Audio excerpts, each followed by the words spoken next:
మా దగ్గర అగ్రికల్చర్ చేసిన వాళ్ళకి, ఫార్మసీ చేసిన వాళ్ళకి ఎక్కువ జీతాలు ఉన్నాయి. ఇదైతే నేను స్ట్రాంగ్గా చెప్పగలను. ఎందుకనంటే ఫార్మసీ కరోనా తర్వాత, కోవిడ్ తర్వాత ఫార్మా ఇండస్ట్రీలో వచ్చిన మార్పులు, చాలా మార్పులు వచ్చినాయి.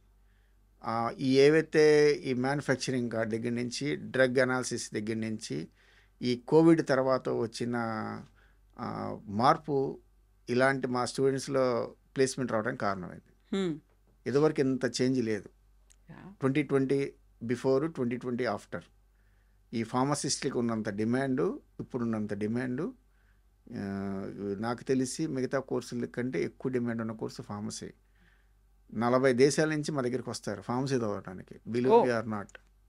వాళ్ళందరూ ఫార్మసీ చదివేసి అక్కడికి వెళ్ళి మంచి మంచి ఫార్మసిస్టులుగా ఉద్యోగాలు చేసుకుంటున్నారు. 40 కంట్రీస్.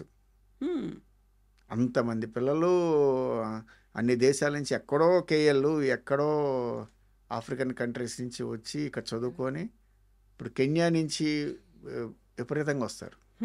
కెన్యా కానీ, లేకపోతే జాంబియా కానీ, ఈ కంట్రీస్ చాలా బాగుంటాయండి. చిన్న కంట్రీస్ చాలా బాగుంటాయి. కానీ ఇక్కడికి వచ్చి ఫార్మసీ చేసి వెళ్తారు వాళ్ళు. ఎందుకు అంటే అక్కడ ఆ కంట్రీలో అంత డిమాండ్ ఉంది.